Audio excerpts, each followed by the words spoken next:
Nous fêtons aujourd'hui Saint Philippe Néri, Saint Philippe de Néri, et la date de sa naissance n'est pas difficile à retenir puisque c'est 1515. Saint Philippe Néri a brillé par son souci d'appliquer les consignes du Concile de Trente. Et quand on réfléchit, le Concile de Trente avait cette ambition de l'Esprit Saint, évidemment, de restaurer, d'entretenir, de redonner cette sainteté à l'Église, la suite du protestantisme en particulier, la pratique des sacrements, puis la restauration aussi du clergé, la formation des prêtres. Et ce que j'ai noté dans cette vie de Saint Philippe de Néri, c'est finalement quels moyens a-t-il utilisé pour œuvrer, pour collaborer, pour contribuer à cette restauration de l'Église, de la discipline en tout cas de l'Église. Eh bien, rien d'extraordinaire finalement, et c'est ça qu'il faut retenir. Des moyens ordinaires,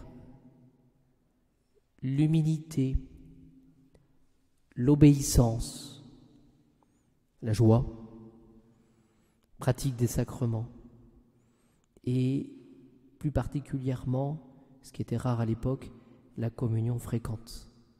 Donc, ce qui m'a marqué, c'est pour ça que je vous en parle, ce sont ces moyens simples. N'allons pas chercher midi à 14h, pour servir le Seigneur.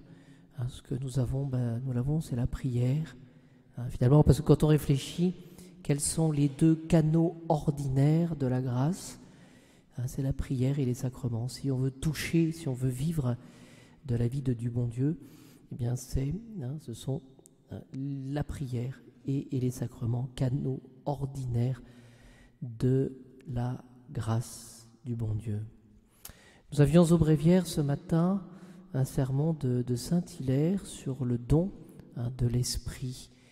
Et puisque nous sommes avant la fête de la Pentecôte, eh bien j'ai pensé que ces quelques considérations de Saint Hilaire pourraient nous aider à mieux comprendre comment le Saint-Esprit agit. Première considération, le Saint-Esprit, dit Saint Hilaire, on le reçoit afin de connaître Dieu. Voilà. Connaissance de Dieu. On ne peut pas aimer, on ne peut pas vivre de l'ignorance. Vous voyez, cette connaissance de Dieu. Cette connaissance, elle nous est transmise plus particulièrement par la foi. Voilà, connaissance de Dieu. Deuxième aspect, toujours par rapport au don de l'Esprit Saint, Saint Hilaire rappelle que c'est l'Esprit de vérité. Il vous guidera, dit-il, vers la vérité tout entière. Alors avec nos esprits contemporains, où nous pourrions avoir cette tentation du relativisme, eh bien, il est intéressant de voir que finalement, le Saint-Esprit va nous aider à unifier notre vie vers l'essentiel, vers la vérité, et la vérité tout entière. Demandons cette grâce à l'Esprit Saint, d'être touché, de goûter cette vérité et de la servir. Troisième aspect, par rapport au don de l'Esprit Saint, c'est un don, dit-il, qui réside dans le Christ. C'est assez intéressant de voir cette communication, on pourrait dire, un petit peu entre les personnes de la Sainte Trinité.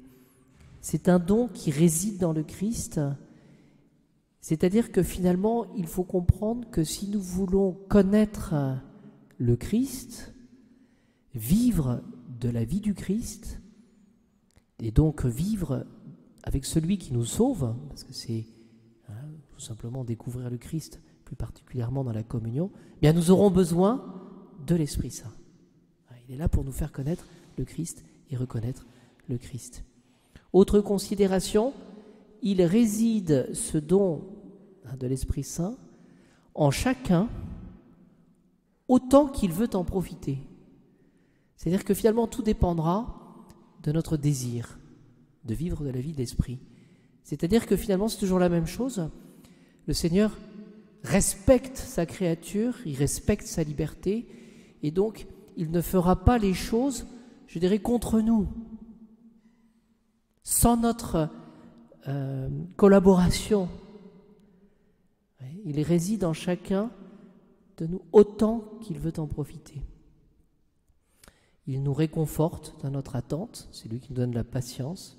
Il est comme un gage, il éclaire les esprits, il illumine les cœurs. Alors demandons à l'Esprit Saint de venir en plénitude dans notre cœur. Et voyez-vous, tout ce que j'ai pu énumérer ce soir, finalement, correspond à ce que nous disons de l'Esprit Saint. C'est un esprit d'amour.